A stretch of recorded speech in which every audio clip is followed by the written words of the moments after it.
Mga lods, magandang araw po sa inyo lahat. May nagtanong po sa akin, sabi niya, ma'am, ano po bang gusto ng babae? Yung sinusundot o kinakain? So, natawa ako sa tanong na to, no? Kasi po, paras ko po paborito to, no? Yung kinakain at sinusundot, ang aking pet shy. Tatawa na naman kayo. So, lahat naman ng mga babae, paborito po yan, no? Pero ano nga bang mas gusto namin? Kasi may mga lalaki na kapag, syempre, nagpaparamdam kayo na gusto nyo jumerger, no? Iba-iba po yung mga diskarte ng lalaki kapag gusto nila jumerger sa isang babae, no? Kunwari sa asawa. So, may mga lalaki po na mahilig gumawak ng cocomelon. May mga lalaki po na mahilig, gumawak ng pechay, ginaganon, no? Binuburatsa yung pechay. May mga lalaki naman na diretso hain. So, iba pa po yung diskarte ninyo mga lalaki, no? Pero ano nga bang mas gusto ng babae dyan, yung sinusundot o kinakain? So, bilang isang babae, Lods, no? At nagtanong din ako sa mga tropa ko, syempre, no? Tinuha ko rin yung opinion nila. Ano nga bang mas gusto namin, no? Mas gusto po namin ang, syempre, kinakain. Kasi po, ang sinusundot, masarap din po yan. No?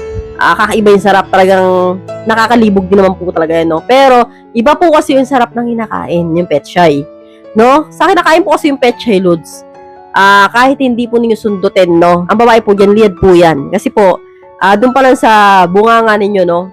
Kapag kinakain nyo po yung pechay na yon, talaga nga namang ang babae hindi mapakali dyan, no? Lalo na kung gagamitan po ninyo ng dila, no? Ladi, no? So, doble po yung rapsa niyan. Kaya po, ang babae talaga nga namang may mga babae na pag kinain mo yung pechay, mahina po sila dyan, no? Mahina sila sa kainan. Talagang dyan pa lang parang matatapos na kagad sila. Yung mga tipong gano'n, nung parang, ayan na, lalabas na agad. So, may mga babae naman na napakahirap na labasan dyan kahit anong buratsa mo. Kailangan mong sundutin.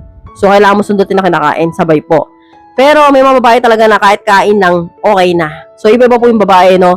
Kapag po ang babae ay marami ng anak, no, kahit na kainin mo po yung pechay niyan, hindi po agad malalabasan yan. Kailangan sundutin mo, no. So, hindi po tulad ng mga babaeng dalaga pa, yung mga wala pang anak, no, at bibira makatik ng gerger, kahit kainin mo, malalabasan yan.